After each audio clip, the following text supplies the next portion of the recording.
Bonjour, bonsoir, ça dépend na heure oyo bozolanda biso nanzela ya radio télévision Christ vous appelle et sa chaîne 100% chrétienne et sa chaîne o ememelaka biso pe quelques événements oyo ezoleka niveau ya monde tel que politique, culturel, eza pe sport pe makamususu oyo ezoleka na mokili to memelaka bino. Lelo toyambeli bino invité na biso oyo bozomona na ba écran na bino kombo na ye apôtre Vosidi Bamenga Martin Luther ensemble na bino na nzela ya plateau na ngai o na bengaka na kombo ya découverte na lingi to découvrir qui est apôtre Vosi kombo wana déjà j'espère que ezolobela bino likambo alors bolanda ye na biyano parce que makambo mingi elekelaka bino na motu o bozanga ba réponse lelo par la grâce de Dieu tokozo ba réponse na nzela ya apôtre Vosidi Bamenga ya kosunga biso akomela biso mwa muke lumière na makambo oyo ezolekela biso surtout pona ba chrétien pe na likambo etali ba ministère po potopoto ekoti makasi basangisa tozoye basusu te nani vrai nani faux nani curieux pe nani oyo vraiment Nzambe abenga. Alors pour na monopoliser parole te ngaki na passer déjà message na passer parole et pas ya invité na ngai apôtre Vosidi Bamenga. Bonjour. Bonjour papa Dr Milton. OK, merci bandeko bazolanda biso na nzela ya radio télévision Qu'est-ce vous appelle baza vraiment na mitema kobeta mitema ezobeta bango parce que balingi bazwa ba réponse na mituna oyo et dérangera bango. Alors donc toyeba apôtre Vosi oza nani? Oui, merci. Ndenge déjà docteur a outil déjà pour présenter Kombo Ngai Nani Nazali, Kombo Nanga Vosidi Bamenga Martin Luther, pe na za pour travailler na ministère ya apôtre comme apôtre. Alors nani lo baboye que Nazali le quoi basal Nzambe nyonso mobeka mina Nzambe pe visionnaire ya communauté o babenga Christ vous appelle. De Nzambe alingaki na nzela na ngai po ete communauté oyo emona mokili c'est-à-dire ekoma kosala communauté Christ vous appelle de Nzambe akwa kobenga ngai pe apesaki ngai misala ete nakende koloba na peuple na yeke aza na posa na bango. C'est alors que na implantaki communauté oyo na Congo démocratique pe na leki na Angola en Allemagne, et si vous êtes en France, dans la ville de Lyon. Ok, apôtre Vosi, père de l'église, Christ vous appelle. Mais na parcours na moni obandé na RDC, otangi na République démocratique du Congo, donc vous êtes congolais? Non, nazali angolais, mais na botama na Congo démocratique. C'est-à-dire na koloba que nazali oyo mwana ya tata angolais pe mama angolaise pe na botami na mboka ya Congo démocratique na tango oyo ekokaki nde nazongaki na mboka parce que mboka yaki na posa na ngai pona pesa contribution na ngai. Ok, merci. Apôtre Vosi, angolais d'origine, de père et de mère, mais né na République démocratique du Congo. Pona ozonga na mboka na yo ezalaka ndenge nini pour se retrouver na Angola? Ok, merci. Question ya malamu parce que confusion wana ya makasi mingi surtout na batu ko bauta na Congo kokoma na Angola confusion wana ya makasi. En tout cas na ko boya mkolomoko du Congo démocratique te parce que ya mboka oyo mona ko botama na ngai pa motolo na ngai etikala. L'air la bengami na misana Nzambe na année 1988 na sali on a voyé pour sala dans ndenge Nzambe alingelaki.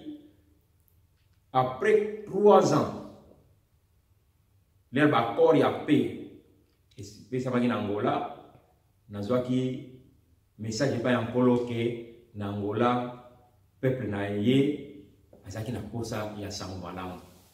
C'est alors que na décidaki pour na koka pour se déplacer na kende pe ko implanter communauté oyo sous na Angola toujours na etinda ya Nzambe na ko pena ngongo na Nzambe ko loba ngai ete peuple na ngai na Angola azana kosa sango malamu nde nazwaki ngai na libota na ngai to memanaki misala etikali na bande komisusu bakoye kosala comme ancien Gabi na bande komisusu comité wana collège wana etel ko sa misala biso to avancer na libota pour libota na ngai missionnaire ya parenthèse mona ko fungula ya libota mo missionnaire biso nyonso to nakaki ya tuchama moko na kati na misala oyo vraiment ko banda Congo démocratique lere bandi ba membre ni boso ya libota na ngai lo kwa Bible bi Jérusalem simana yango to telemaki pe to kendeki na Angola ensemble comme famille chrétienne ngamwa sibe bana ngai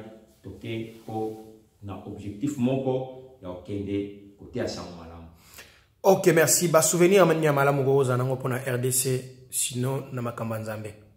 Oui, RDC na ko lobake spirituellement, ministériellement, Zamboka oyo na moni la mokili, c'est-à-dire na moni la bonzambe, c'est-à-dire na bandela bonzambe.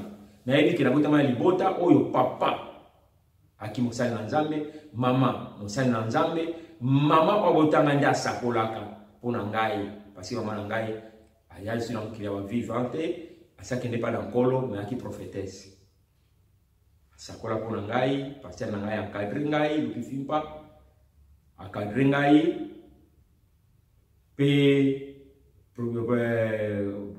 prophète Kinkani Christophe ba encadre ngai ba larguer ngai l'air bandai ko lobana ngai na zonga na mokesima le prophète Kinkani Christophe anda lobana ngai ke Nzambe alobi na prier pona yo obanda misala ko banga wana esala ke retarder mbela na ngai pa na Nzambe.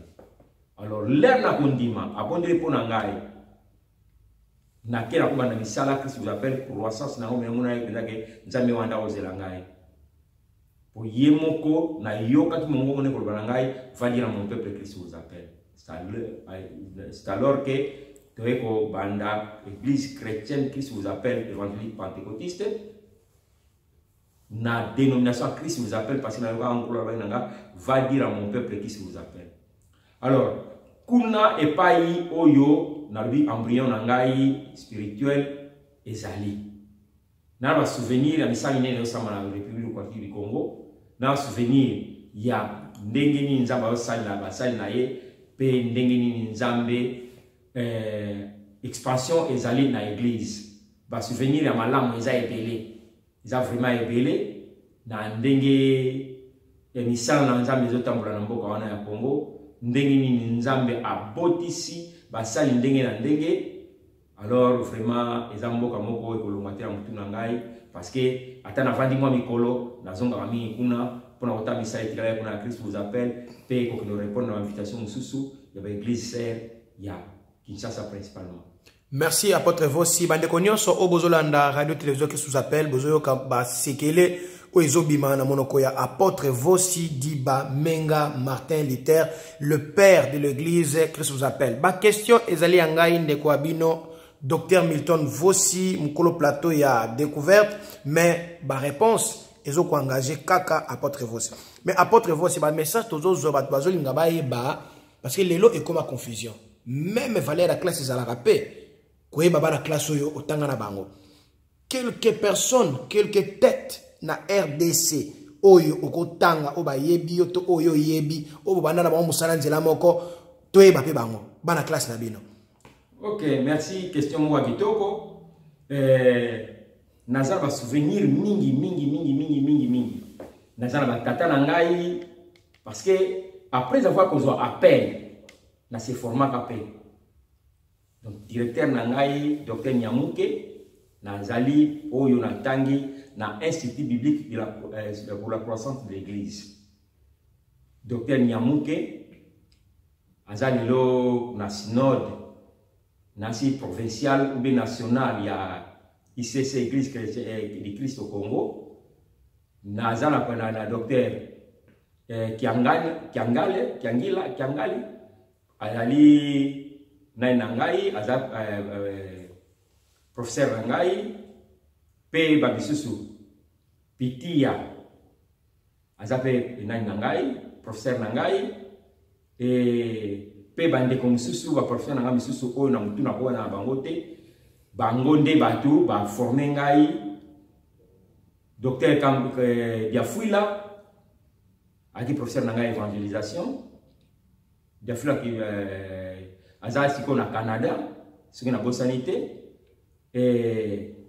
azaki pe professeur nangai wana eza batu oyo ba former ngai na institut biblique de la croissance de l'église na sali pe formation mingi par exemple na école des miracles ya pasteur Coutinho na tango revezo banda na tango oyo église elongwe na Sine na bosani kombo mais comme ça na parc la révolution na zoye ba lisusu ye organiser école moi munene remise à diplôme samaki na stade du 20 mai de babenga lelo tata Raphaël ils appellent avec école mususu na saki par correspondance pe école mususu on a salaki ba école o de ministère on a sala na Congo o wana bazali ba tata o ba communiquer ngai connaissance na bango o ba tata ba communiquer ngai connaissance na bango pe to na tata ba encadrer biso oyo bazali na molimo de la hôtel ko ba awa papa Lukifimpa lokola papa Daniel lokola papa Christophe wana bazali ba papa wa molimo oyo na bakona bango to vandi to yekoli bonzambe ba bodi pona biso batindi biso bango moko balobi na biso ke nkolo alobi boye tamusamaki na ndenge wana alors nakanisi na mémoire na ngai bako bazolekela pe bazali so ebele parce que toalaki na ba professeur ebele principalement ba professeur américain ko banda oya na communauté ya SZ na tango wana ba professeur na biso alors pona ba étudiant bandeko totangi na bango nakanisi to koye ba Willy oya ya pipompo azamu na classe biso totanga na ye totanga na bandeko mususu ba na bapanzani na ba ministère epai lokola passer na kol ba ndako benga na tamwa comme yaki masumu mais ba komo benga mo centre lelo azana Luanda na Angola totanga na classe moko toza promotion moko na bato ba koye ba notaire de kana Angola totanga na école moko donc totanga na bango ensemble bato na koko reconnaître tina tango oyo Willy Ngonde na kwa aussi ça Willy Ngonde de fin Willy Ngonde totanga na classe moko ba moko ngai na ye donc na bande comme susu oyo na mémoire tam sur bazo le kangaite donc toi mingi na tango wana te que théologie na basal dans tam sur 3-4 cas comme na salle ça quoi le na idée sur vent oyo alelo ezo mabana ba la mingi parce que na tango wana batoaki na la sa formation te biso dans les to bandaki ko mikanga kaka ya koyekola molimo santo aza pona osunga biso toza pe koyekola po tozwa connaissance parce que bibi ils seront tous enseignés les guides. Merci apôtre Vossi tozomona ke à part appel ou vocation aux appels na formation mais lelo nini ezolobela yo sur ba Melchisedek nini elekelo na mutu tango yo kina lobi Melchisedek. Ya ok eloko yo docteur na ningina lobake ya monde yo sabiso pasi donc eza na institution mo babengaka jeunesse en mission na portugais benga joku eza na moko ekoma likolo bakoma connaître Dieu pour mieux le servir proma ka eza la bisoni bato zo benga Melchisedek eza bato azanga origine c'est-à-dire bato akota la fenêtre na ministère par sentiment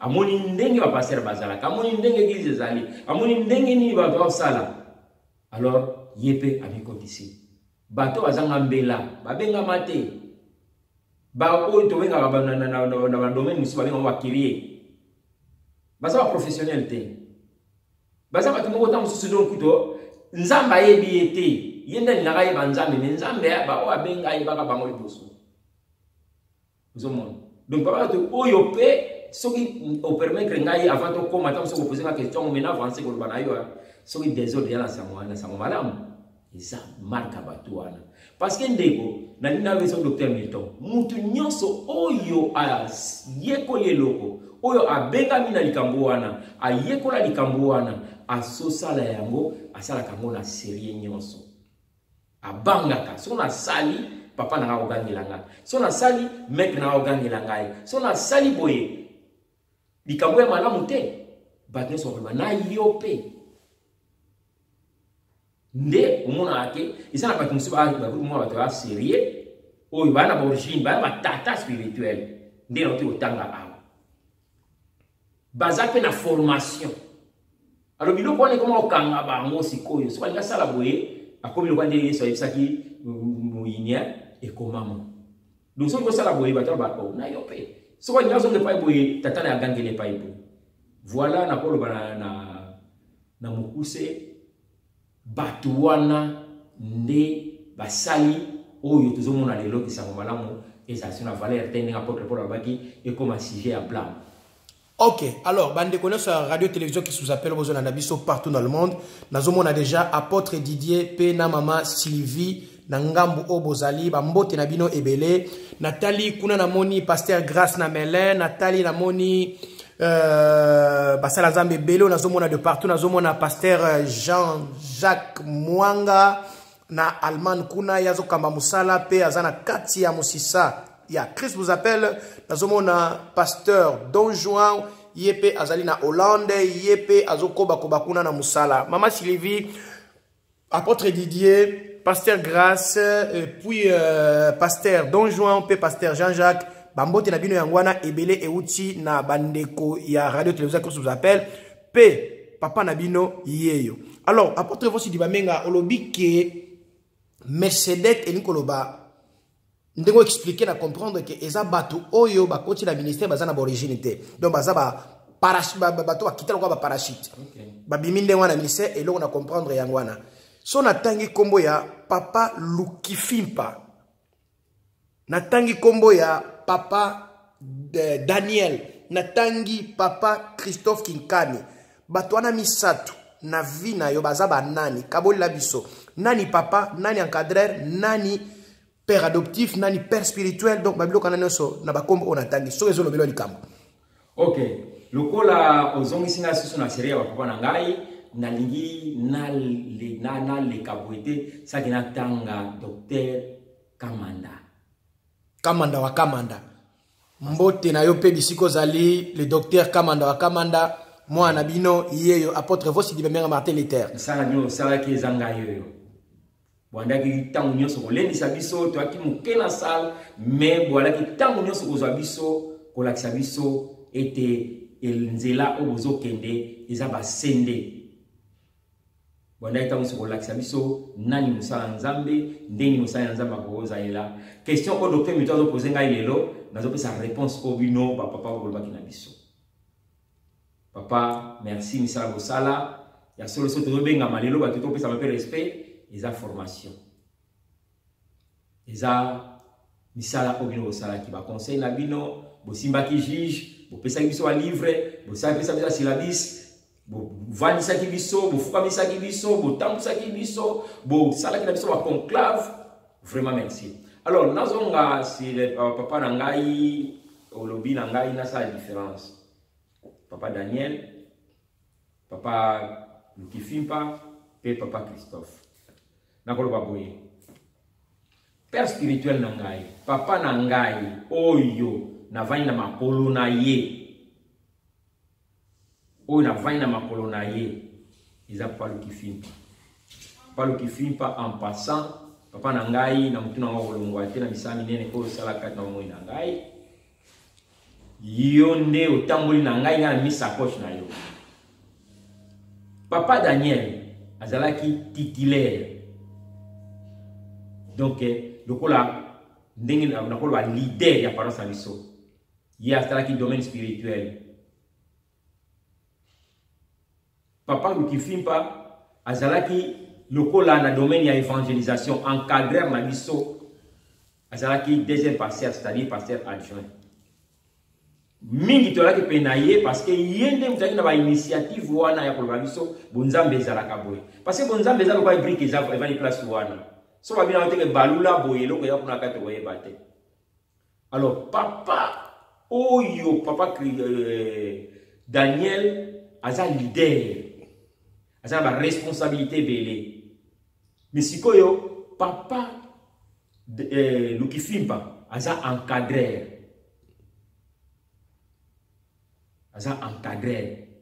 c'est-à-dire que bo vandi azo bamine bonzambe ezalaka boye bondela tamsa programme sala boye vanda loko basalaka mo boye loko basalaka mo boye li bondeli ya circonstance oyo soko kepa ya bato okoloba boye soko yami mutu naka okosala boye yona encadrant spirituellement vraiment mingi nazali allié. Alors discipline ya makasi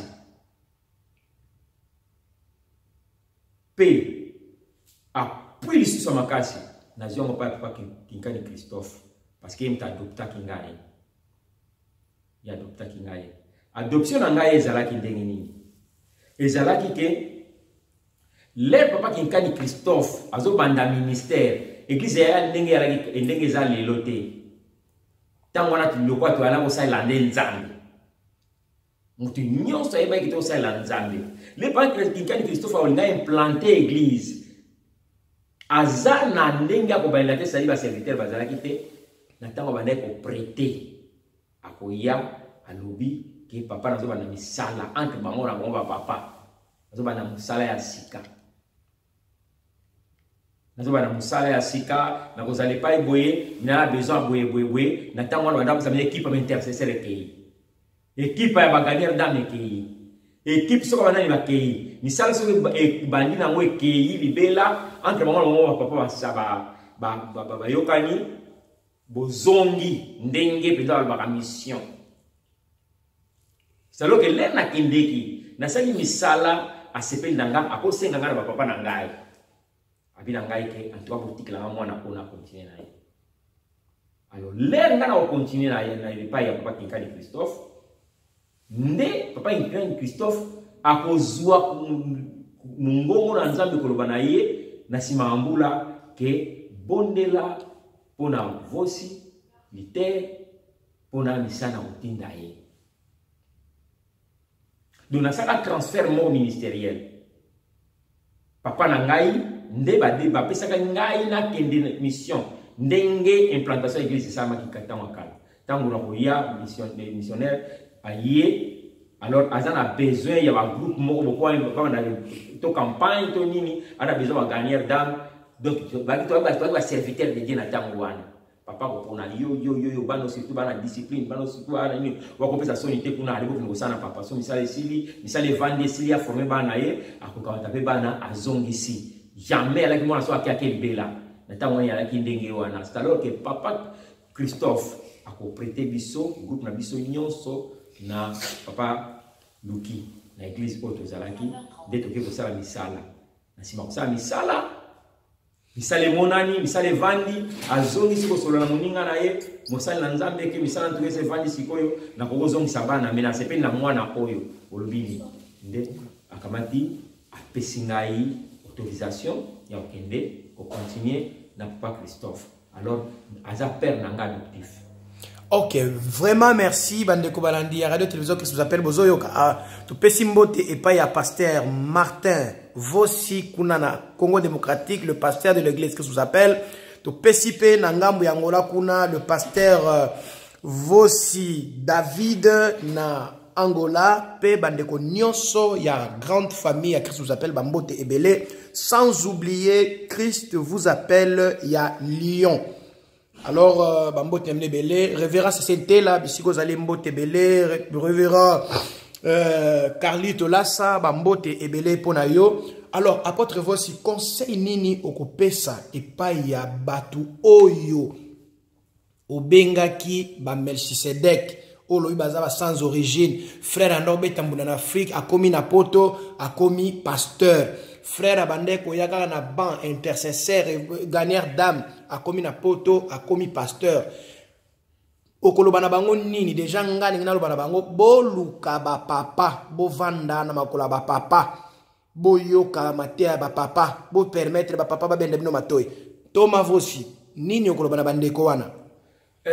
Merci docteur. Question na yo vraiment eza mutuya. Note ko lobake la majorité na bi bango nyonso te. Mais la majorité a tout oyo ba comme église lelo ndengi to munyanga comme objet à blâme. Les majorité à bandeko au bazang origine. Parce que dans tata telo nous ça sala mutu ba holandela azate azana formation te. Et là on nous ça sala correction ba pesa ye ezana base te. Donc nana lo baboy ndeko bien sûr aux zélé. Mais tant c'est quoi la zèle moko amer. Na ko ba ndeko tant c'est ali kirier. Mais tant c'est au lobby comme le problème. Tant c'est lobby comme le problème. Mais le corps a déjà osé gouana au servir les amis. Sont déjà à solo. Le calme tout le monde encadré. Ngana sepe la kamingi parce que même tinde na awa na zana no kiria pour apprendre. Dernièrement, na ote ko sala licence mususu na école moko na Brésil. Docteur Milton o ka mo kazo poser nga question awa yim taki directeur na école wana. Aza mwana onga na boti biologiquement. Mwana oyo nga na boti spirituellement, mwana onga na boti ministériellement. Mais tango yé aza professeur na école oye a fondé, oye a bandi na Angola, na correspondance en contact na institut biblique mon séminaire biblique mon na Brésil. Ngai pe na yaki wa matoi nanga kolanda pe koyoka pona bakisa connaissance. Alors ndeko yo zanga origine mais on a zèle olingi osala nzambe mais ozanga musenga pour la former. Parce que discipline et il y a toujours la formation. Pour formation on peut voir ça policeman. À part ça, vous avez besoin d'encadrement. Luka papa, ils ont problème té, ils ont gravité, ils ont sonité. Attends c'est pas benga yo pasteur, ils ont abêté. Mais il va bien. David a sala musala ya kitoko. Yem ta kwa sa Goliath, na so bien bien. De kozo kangai. Mais tant wa kwa si Goliath c'est wa promesse apesa ka Goliath ke na kwa sa na okato mutu ni tutu. Fala zo mutu wana ke ni kopesa rapport et pas à Saoul. Mais Saoul a ki bo luka origine mutoyo. De qui il est fils? Nasi ndeko so na so tanga yango. Potanga yango bien zonga na 1 Samuel 17. Asa ki musala mabete. Mais si ko fallait va vérifier origine na ye. Ndeko mkomso ko sala musala mwa munene ya kitoko we ko pesa nzambe lokumu. Mais si ko papa ko mériter te. Ko mériter te parce que oza opona mafuta te na mutu na yo. Saul atinda ba kende. Abenga penza ndeko Abner. Alobi vérifiez ngai David oyo de qui il est fils. Webi ke bakende ko origine ba bia za mutu ya bota moko ya Bethlehem azali mwana ya Isai ba ngome bele papa na tangu na le komeliote parce que mukolo mususu na misalo sala okolinga tamu mususu ba reconnaître musana yo mais ba kotuna yo de qui est fils tata na yo nani abulisa yo oyaki former na nani wapi papa omona okomobeta bita munoko okana utuna toilette te omona po olexa question wana okomotuna toilette za wapi. Alors nana conseiller kendeko oyo nyonso ozao soki ozape na groupe atosa des ordres tika des ordres soko za na posa osala nzambe ça c'est rien na musala mais siko bando penser na venir na yo Luka ozala former Luka ozala encadrer biloko mibale oyo ya mutu ko permettre que ozala honorer na ministère ozala na mutu moko alobaka na kombo na yo wacha babolongo na se abonda kuna tina na yo pe o apamela kayo so besengeli ko pamela o alakisa ka onzela pe o asunga kayo. Merci Thomas tokomi na suka bandeko balandi ya radio télévision qui vous appelle tozo pesa bino ba mbote ebele na bosanité batu oyo bapesanga guya kota na musala oyo ndeko Eliezer Tambwe candidat numéro 207 Nzamba Pambolo ozwa pe chance ya okota na hémicycle kuna na RDC. Merci na ndeko na biso Israël Moluba Mwindu bambote na ebele bisiko zali tamusa na bino yango oyo o tokompe ko sala na nzela na bino pona kosukisa apôtre Vos okoloba nini parce que oza moko ya batata ya bolamu kito réveil na Angola tangela biso ata 4 papa kaka oyo ya réveil ya mboka moi 4 kaka esala bandeko bazolanda moi sengo. Ok ndeko nalingi na sepeli docteur Milton pour poser une question oyo parce que tangu na année 90 1990 koti na Angola ngana libota na missionnaire en tout cas oyo ya likambo ya ko hésiter te pona koloba yango ngana kuti docteur Deka na kuti prophète Miezi na kuti apôtre Nsingi na kuti apôtre Nsolani Kule apôtre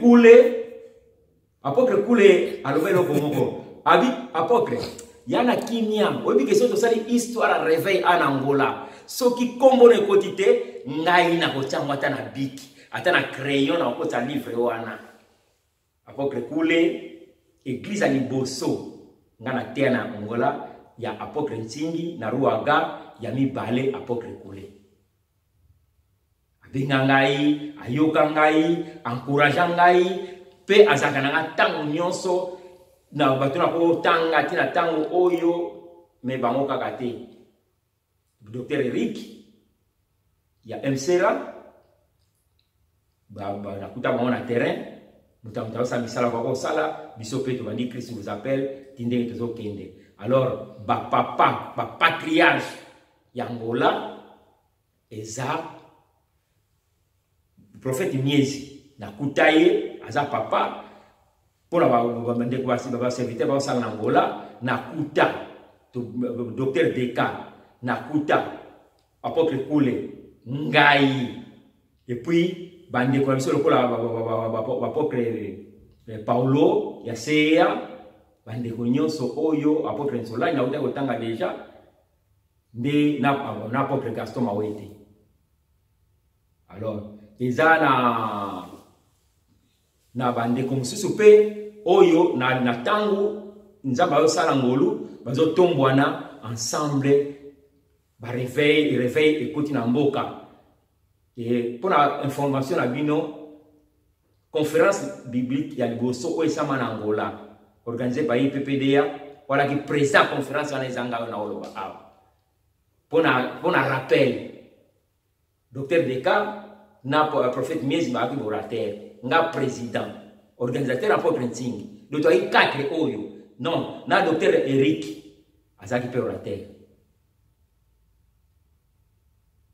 Docteur Eric va qui orateur ba papa ya réveil ba ebele mais ba oyo ngana kuta na terrain oto sana bon misala ensemble ti londeng za bazo pambola ka expansion bandeko bana bazo ya bandeko so bazo ya déjà na ministère bazo kendi boso kola komisama mais nde biso to simba ka Congo to betaki apôtre Tinger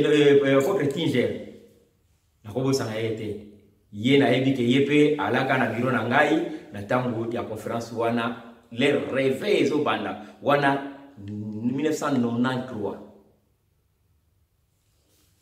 Malou Tinger yende secrétaire ya rédaction ya conférence wana pe azalaka membre ya bureau na ngai nde réveil fungwe bandi to moni nzama komo sala bilongo sezo bima ezo sala tindenge ya lelo mutamdu na ndenge nzambe abengeli ye na kobosa te en passant lisusu patriarche mususu ezangeleka John John le kwa ndeka binga ngabuda mutu yepe lisusu na bosa te apôtre mususu pasteur susu nani ngina yepe na bosa te vraiment ba papa bandeko oyo to misala e bandila ensemble to bana ensemble l'Angola Teozeka Teozeka alors bango wana donc ba kombo oyo elekeli ngai yango wana bandeko susu bayebi bango position na bango gloire à Dieu mutu nyonso facha loboko afin que misala nzambe ke na Angola makasi. Merci, merci. Bandeko Balandi, radio télévision qui nous appelle. Parmi ma papa, oh, y a réveil. Bon, tenir rigueur, et pas yande qu'on a bino apôtre Vos Sidi Bamenga Martin Luther. Parce que HP, ils ont s'imposé. Et à part ça, Azamutu, Boza Ebele. Le coup, la pasteur Nani Pembele, Mambo Tebele. Puis, tellement Boza Ebele, na Zongi Sili Susu, révérend apôtre Papa Archi, Thomas Tsingi Mukambo Patricio, Papa Miezi, Papa Koule, Papa Deka, Papa Nabiso, Papa Ngina, Boza tellement ebele, toko kobosa nabino te, oyo chaîne nabino, bo s'abonner, parce que makamala mwezali, tozo luka na ndenge nyonso, tozo a pasteur Nani Pembele, ozana Grenoble, soko yoki message oyo, linga okota na contact na radio télévision qui vous appelle parce que tu as na posa to yokayo. Bazo tinde la biso ba message ya ndenge na ndenge pona pasteur Nani, baza na posa bamba yokaye, amekape koloba version na ye ya histoire ya Sion. Histoire ya Musala Nzambe na Mabor, histoire ya Musala Nzambe na Assemblée de Dieu, histoire ya Musala Nzambe na Angola, pasteur Nani Pembele, bazo lukayo, balandi ya radio télévision qui vous appelle. Bo s'abonner, bana qui vous appelle na Congo, bana qui vous appelle na Angola. Benga pe papa na yo, apôtre Lukoki. Apôtre Lukoki, aigle. Vraiment, de konabino yeyo, toko luka. Radio télévision qui vous appelle, ezana ba correspondant en Angola, na RDC, toko tinda bango ba luka, aigle, apôtre Lukoki, aigle, oya mission mondiale, bisomoko awa toko luka pasteur Nani, toko luka pasteur Ngina, toko luka docteur Deka, toko luka apôtre Ntingi, toko luka papa Koule, toko luka papa Mies Antonio, maréchal, toko luka bango. Parce que confusion peso kota basel nanzamba papa. Tele confusion zo kota. Na ba peva longo ezo ba na soute na réveil différence to ko suko yeba ngote. Ba mbikudi na ba réveil na ba prophète. Tozo ko susu ko yeba bangote. Alors tu as besoin bino ba papa botel ma potre vosi bo sangana na malembe parce que balandi ya radio télévision qui vous appelle bazo sangana po ba ya osala soki mobulu soki pe balata ba gilet jaune po bo pesa biso différence entre mbikudi pe na ba prophète, entre réveil na banganga. Tozo ko kasusu en tout cas ko yebate. Alors mbote mingi na ba papa, mbote mingi na RDC na se rappeler, na pasteur Bianchou na se rappeler, na pasteur Jean-Pierre Ngangeli na se rappeler na diacre Kazadi. Ba mbote belé soki bozo landa radio télévision qui vous appelle. Papa Archibishop Coutinho Fernando, tala ndeko na bino yeyo apôtre Vos Sidi Bamenga Martin Luther. Ngana zaki mwana mukeba osimanga na loboko tozo ya na armée de victoire kuna. Bisiko zali na Paris ba mbote belé balandi radio télévision qui vous appelle pe bazana posa bayoka papa Archi Coutinho Fernando. Merci na bandeko nyonso so to komi awa wa Nzambe apambola bino metolobi na suka ke bo s'abonner massivement. Na bosanité bana nyonso ya Christ vous appelle. Na bosanité mama Morena, mama ya bane belé. Na bosanité mama Magui, mama derrière un grand homme de Dieu, il y a toujours une grande dame. Eza mama Maginde, moi si apôtre Vos Sidi Bamenga mama na biso, mama ya Christ vous appelle ko bosa na binote. Na baleki nyonso, ba collègue nyonso, pasteur Jean-Jacques, évangéliste Chico, évangéliste pasteur Maï, pasteur Kiala, pasteur Bosé Belé, pasteur Don Juan, tellement Bosé Belé, Bosa Vomé Belé, en tout cas, vous tenez penga guerre, mais Bosa na kata motema, to Bosa ni binote, mais respect na papa, respect to souligner na papa, bo bonga mara déjà, bo limbi si pas ya papa, po tozo leka mingi, tozo nga nanzela, nzamba pambola bino, tokutani na deuxième partie émission na biso découverte. Kakana apôtre Vos. Au revoir.